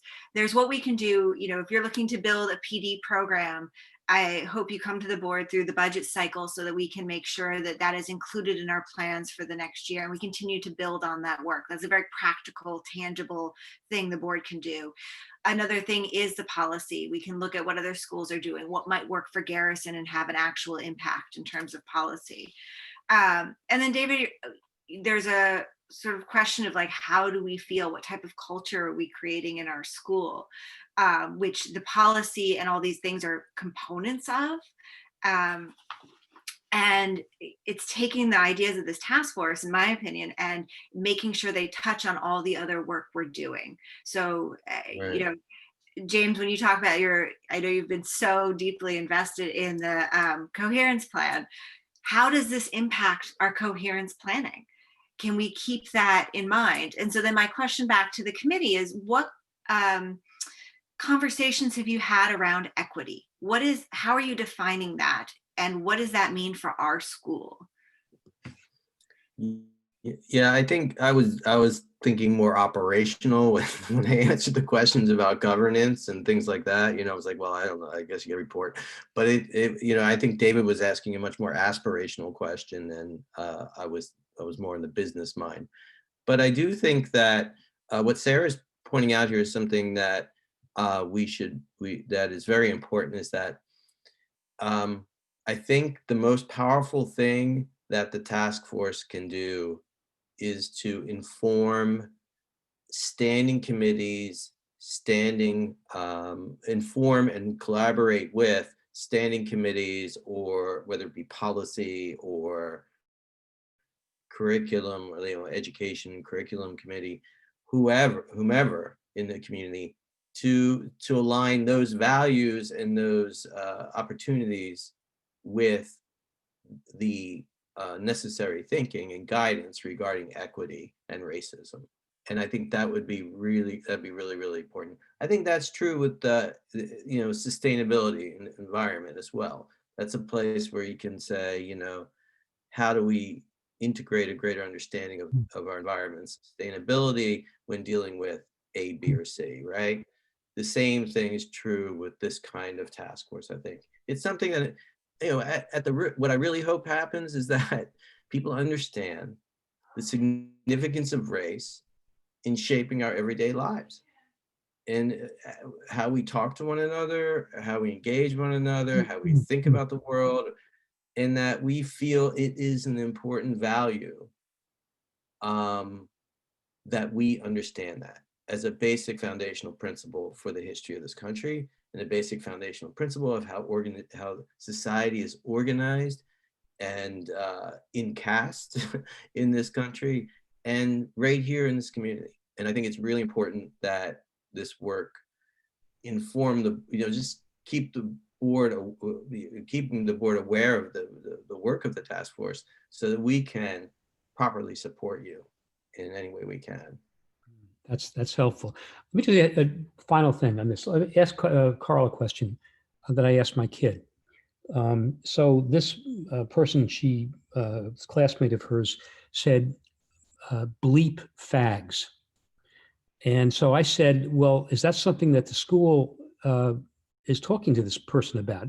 Not necessarily in a punitive way, as you were saying before, Sarah. But is this something that, was the kid spoken to by a teacher, by the principal?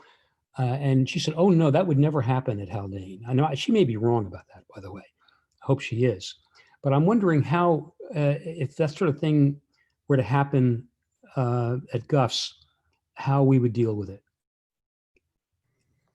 David, I think it definitely needs to be addressed, and I meet with Phil Benante and Haldane regularly, and we're getting to know each other as colleagues, and I really believe that it would be addressed there as well if administration became aware of it. Sometimes these things occur, and administration or even faculty is not aware of it. But I know here in Guff's, there is no question if that came to the attention of Miss Mig, it would be addressed. And again, sometimes if it's a chronic issue with a particular student, and it's so offensive or egregious, there may be discipline. But another possible approach to it would be counseling. We have two wonderful counselors, psychologist and a guidance counselor. So it is something that could be addressed there. But I think also part of the work of the committee, proactively, this came up a few times in the comments this evening, looking at the curriculum.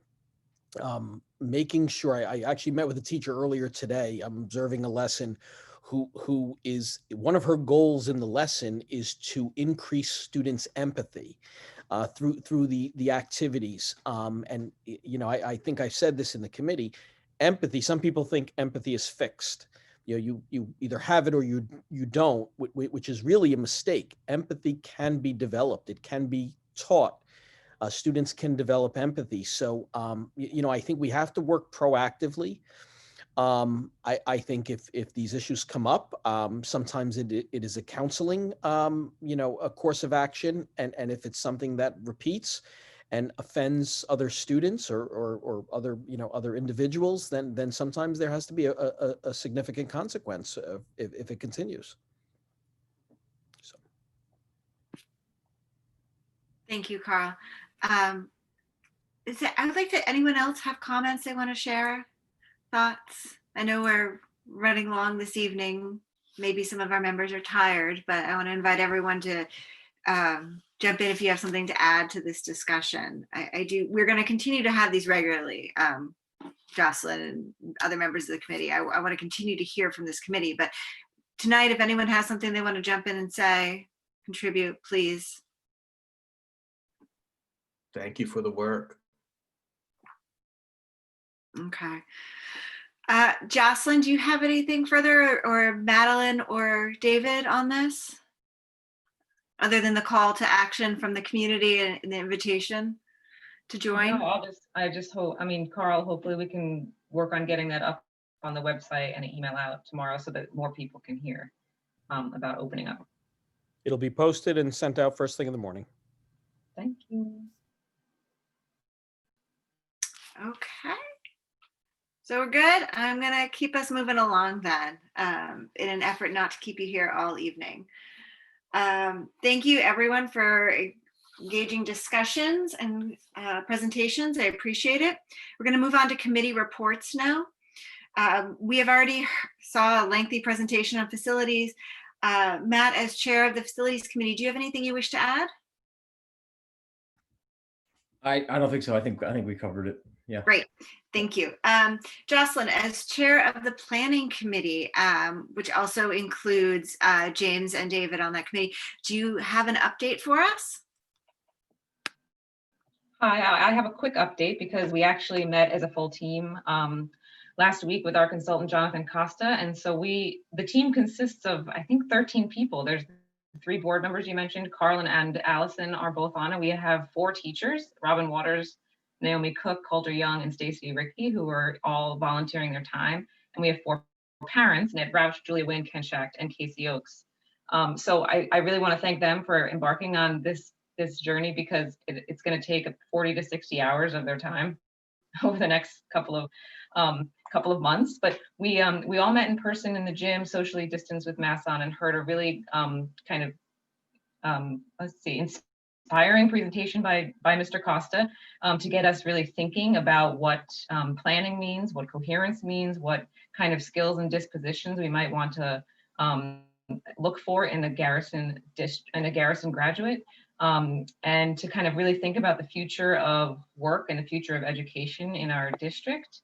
I've heard from a couple of other community members just commenting that of course this is just one-sided, but saying that they're interested and happy that we're kind of venturing on something new that's going to kind of deepen our work in curriculum and et cetera. And so I just want to have one last point, and then hopefully David or James can jump in. But we did launch something called a thought exchange. The superintendent emailed it out to the community, and I've been sharing it with people I know also in Garrison, and I encourage board members to share with other community members who might not be parents. And it's a unique and interesting and kind of useful online platform that allows us to kind of identify priority areas and kind of critique and judge what, how important things are based on like strongly agree to strongly disagree.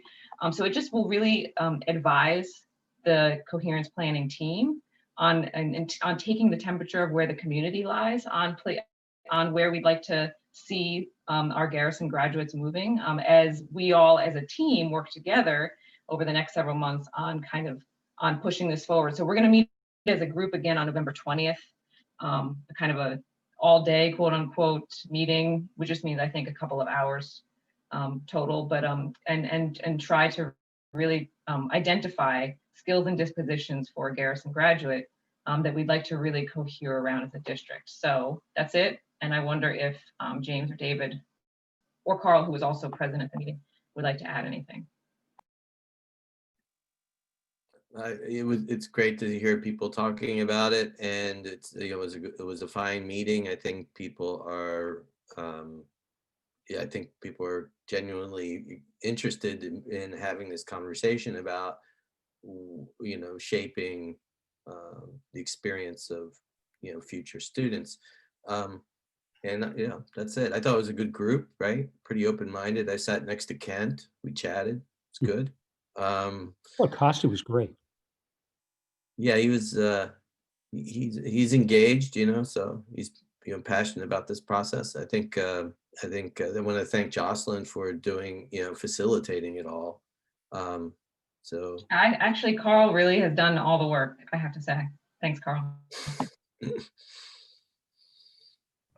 You're welcome. I didn't do all that much work, James. I think you really got behind this last year, and it had to be put on hold. I'm glad we're back and doing the work and moving forward. I will resend the thought exchange at least a few more times. I didn't want to compete with the election excitement today, so I'll maybe wait a day or so. But Jocelyn, I like what you said about word of mouth. I think just asking our community members, if you have an informal conversation, encourage them to take some time and contribute to the thought exchange. Thanks. On that note, I'm sorry, just so people know, the thought exchange is sort of like a brief survey that just asks that question: what would you like to see? And it's a way for the committee to sort of glean the varied interests and values or concerns that they might have about what kind of skills and dispositions they would like to see develop. So it's very important that people participate in this process. And on that note, would it be possible to send the link to this thought exchange to our local papers? Perhaps they would like to help us spread the word, or maybe to the garden club. There's a lot of community groups that really participate and are actively engaged in our school, who don't necessarily have children in the district at present. I think Carl is working on that, right? I mean, you mentioned that, Carl. Yes, yeah, thank you. Great suggestion. Maria Slippin, who's helping us with public relations, is working on that. So we will, newspapers, and we'll target some different groups. Thank you. Wonderful, thank you. All right, is that it for planning committee? We're ready to move on? Excellent. We're going to move on to accept the minutes, item 8. I'm going to read the recommended action. Be it resolved that the Board of Education of the Garrison Union Free School District hereby accept the minutes of the regular meeting of October 21st, 2020. May I have a motion, please? So moved. Seconded. Thank you. Any questions, comments on the minutes? Okay, Dusty, can we move to a roll call vote, please? Jocelyn Epistello, Aye. David Gelber, Aye. James Hoke, Aye. Madeline Julian, Aye. Courtney McCarthy, Aye. Matthew Spicer, Aye. Sarah Torme. Aye. Thank you, Dusty. Okay, now we're going to move on to the consent agenda, item 9, personnel items. I'm going to read the recommended action first. Be it resolved that the Board of Education of the Garrison Union Free School District hereby approves the personnel consent agenda items 9B through G as presented. May I have a motion, please? So moved. Second. Thank you. Okay. Carl, would you like to speak to some of these items, please? Sure. There are two that I think are significant this evening. The first is appointing a treasurer. Miss Genevieve Mulhare went through an interview process over the past, I think, 4 or 5 weeks. We met several times, and I am recommending her for treasurer. This is a new position. It's replacing a position in the business office that had fewer responsibilities, but it was combined with a few other different responsibilities. But the treasurer, we believe, is something that really will be beneficial to the district going forward. The audit committee, as many of you know, is exploring the possibility of starting an audit, and a treasurer would play a key role. Just to give you a quick background on Genevieve, she's worked with the New York State Comptroller's Office as an auditor and a supervisor of audits for the past 8 years. Before that, Genevieve was a fixed asset senior accountant for the Center of Discovery in Harris, New York. She comes with a wealth of knowledge and experience. Her supervisors and colleagues at the Comptroller's Office just really had nothing but praise for her. As a professional, her knowledge base, and as a person. So I'd love to just have her say a quick hello to the board. You know, normally different environment, we would do this in person, but I'd love for you to meet her. So I'm going to promote her.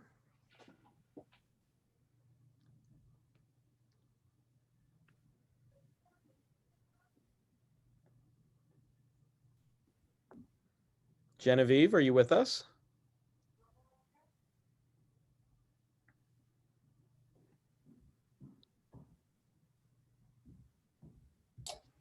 Okay, I think I got my unmute button now. You're live. Welcome, Genevieve. Hi, everyone. How are you? I just want Genevieve. to say that, you know, I appreciate that Carl is so supportive for this position. And just for the school in general. It just means a lot to me that I was actually considered and offered pending the board approval. It's just exciting. Thank you and welcome. Appreciate someone with your experience, especially in the comptroller's office, expressing an interest in this position. Welcome, Genevieve. Thank you. So Genevieve, thank you. Genevieve will be starting with us in a few weeks pending board approval. And Genevieve, I will be reaching out very soon. Over the next couple of days, we will speak. Thank you. Thank you. The next The next personnel item that I'd like to speak to you about is something new. I appreciate the board considering the recommendation to create a part-time director of technology in an interim role for our district. We do have someone who actually has worked with Allison Emig at BOCES and now is doing consulting for technology. He has a lot of expertise. Scott basically started to communicate and work with Allison and me. He was offering advice, and we started to look at the current situation, and that we, as Allison spoke about earlier, our main focus now is to be prepared for a potential remote learning situation. I think there are some really good things in place. I think the teachers have developed their skills and their knowledge of remote learning, but there is more work to do. So Scott brings a tremendous amount of expertise. He's already been volunteering his time. And I thought bringing this proposal forward to the board to bring him on for 50 days and to work with him would be incredibly valuable to the district, to the teachers, and you know, to the students eventually. So I'd like to just promote Scott and have him say a quick hello.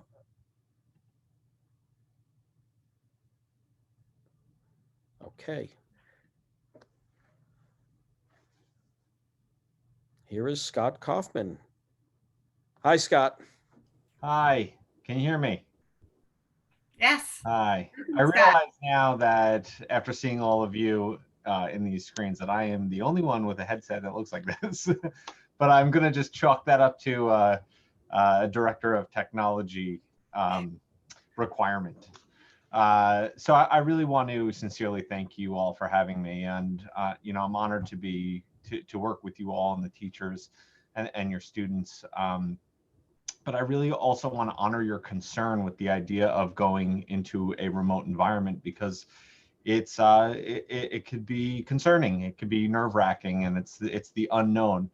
And I know that Mr. Spicer had asked earlier in the meeting, do you intend on seeking out what other districts are doing to bring that back? And the answer is unquestionably yes.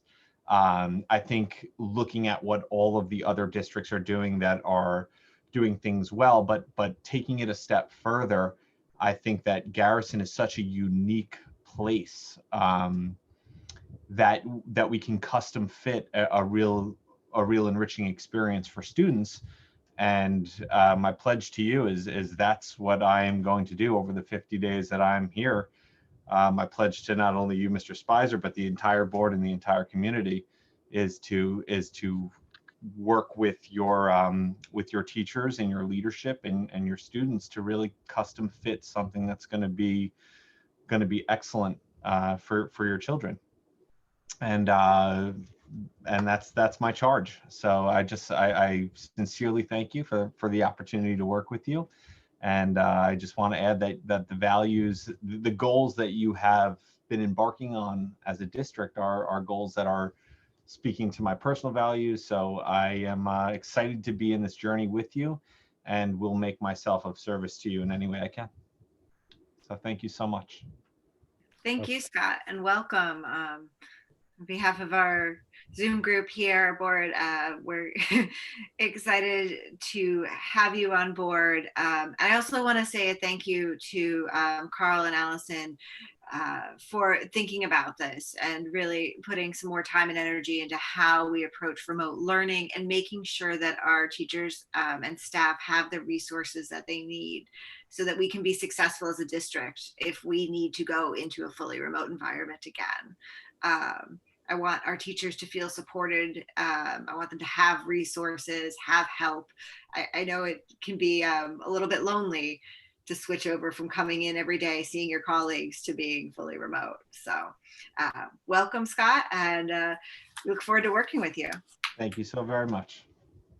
Thank you, Scott.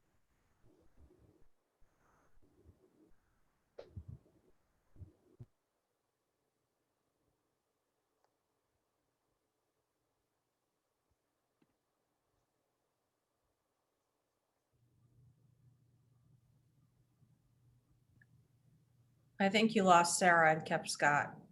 My goodness. That's what You happened. can certainly stick around. Yeah. Sarah, okay, Scott, we'll get this right here. Let me bring Sarah back because she's got to lead this. We'll work on this tomorrow, Carl. Yeah, That's Allison. session with you. Allison. I definitely have Allison to sign up for PD.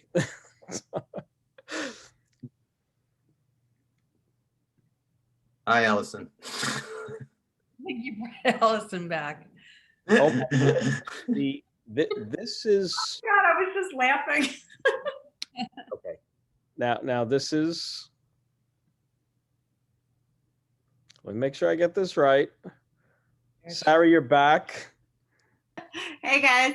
At least that wasn't my internet this time. So this is fun as Zoom. I don't want you to think, I I apologize. don't want you to think anything of it, Sarah. This is not intentional. We're not saying anything, it's not.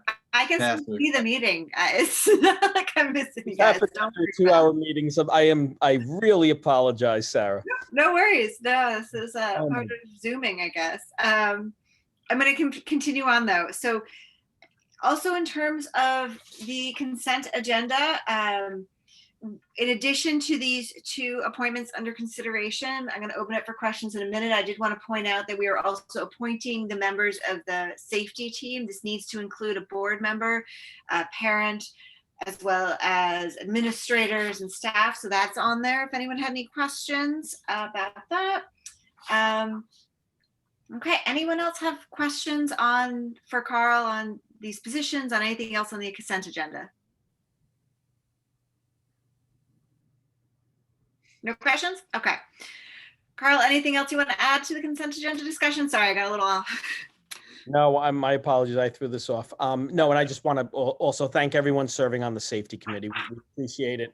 A lot of people are volunteering time, and it's much appreciated. Okay, great. So we're going to move on to yes, thank you, David, for volunteering to be the board member. I appreciate it. We're going to move on to voting. We've already had the motion. So Dusty, could you do the roll call, please? Jocelyn Apsello. David Gelber. James Hope. Aye. Madeline Julian. Aye. Courtney McCarthy. Aye. Matthew Spicer. Aye. Sarah Tormey. Aye. Okay, thank you. Now we're moving on to old business. Oh, I should say congratulations to Genevieve and to Scott, and welcome. You're now officially approved. Old business approval of the 2020-2021 district-wide safety plan. All right. I'm going to read the recommended action. Be it resolved that the Board of Education of the Garrison Union Free School District hereby approves the 2020-2021 district-wide safety plan as presented. May I have a motion, please? So moved. Second. Great excitement there. Do we have any questions on this? I know it was a really exciting read. We had the public hearing on this last time. One of the things I will point out, I know Allison spoke to a little earlier, does address, our safety plan does speak a little bit to RTI, the school and code of conduct. These are all very important components of our safety plan. And as Carlos pointed out, much of this is dictated by New York state law.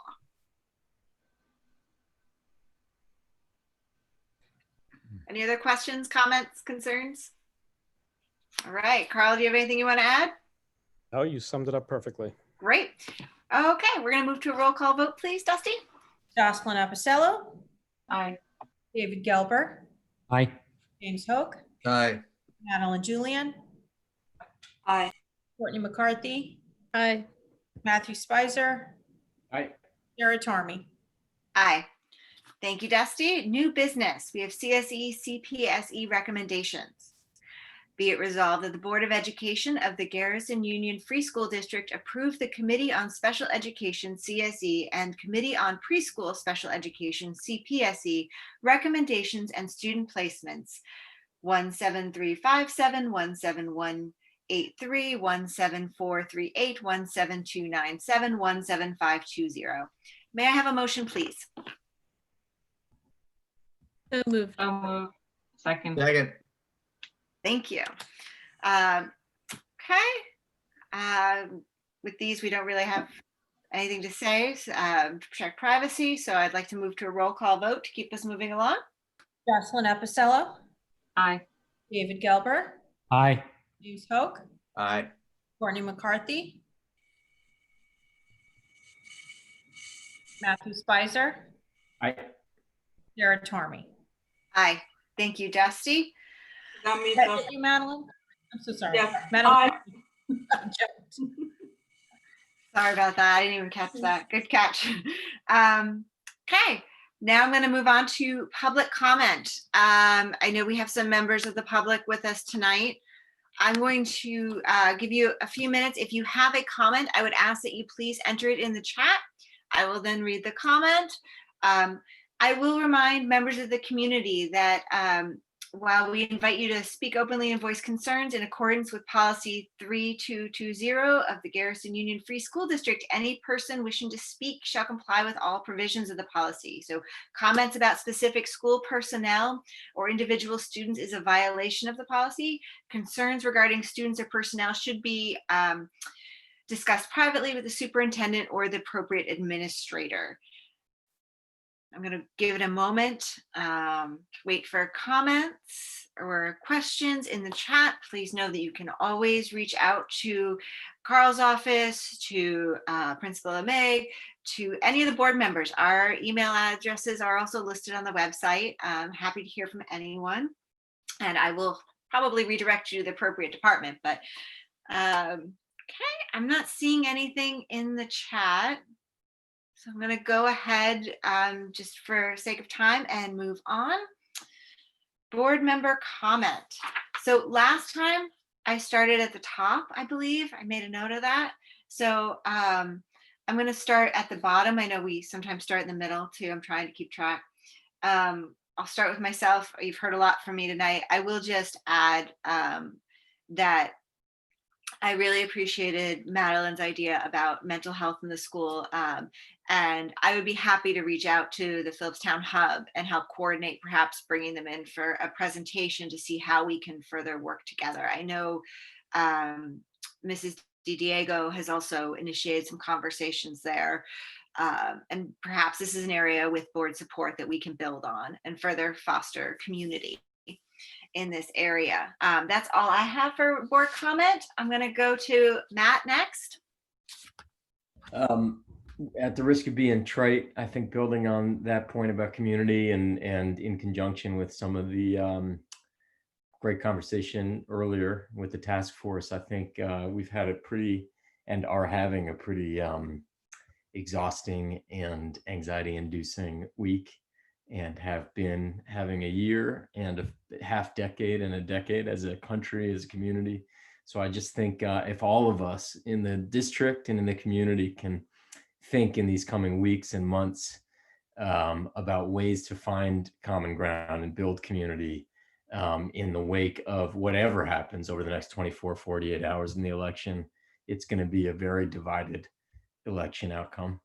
And so to the degree that we can all work together to show our students how to be civically engaged and citizens in a collaborative and constructive way who represent who recognize that we all live together, I think that would be a good mission for all of us. I don't think it's a mission that we have pulled off anybody in the last 4 or 5 years. So I hope that we can try to do it better from here on out.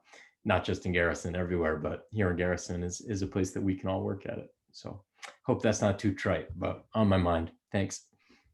Thank you. I'm going to go next to Courtney.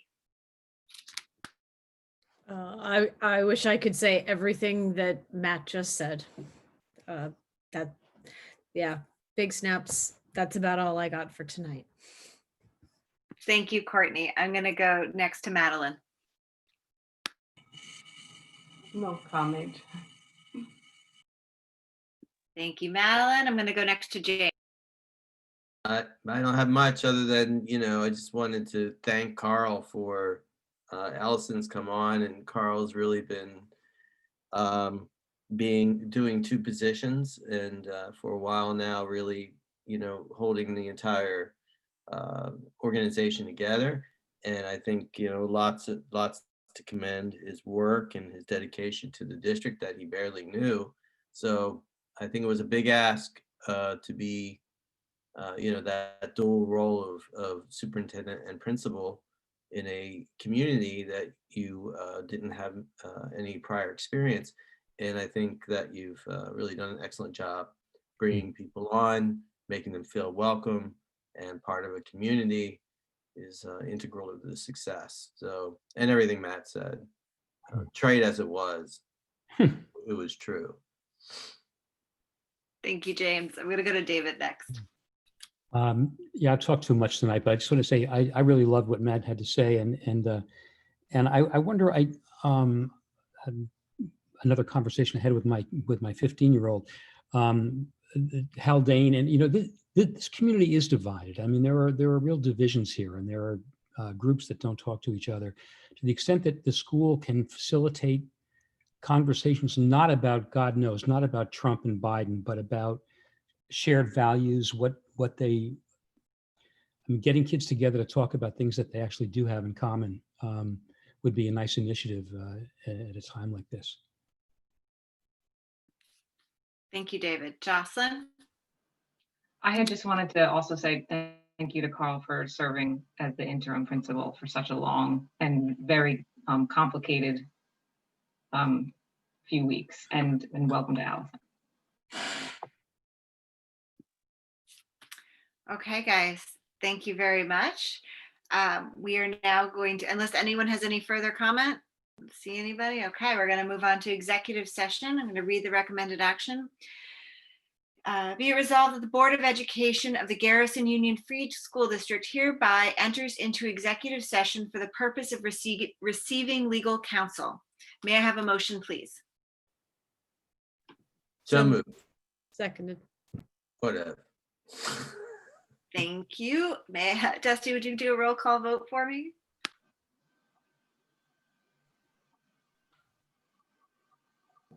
I was muted, sorry. Jocelyn Apicello, Aye. David Gelber, Aye. James Hoke, Aye. Madeline Julian, Aye. Courtney McCarthy, Aye. Matthew Spicer, Aye. Sarah Tormey. All right, Aye. guys. So we have another link for executive. Thank you to the public who attended this one, and I will see you all in a few minutes in the next Zoom. Thank you, Dusty. Thanks, Dusty. You're welcome. Good night.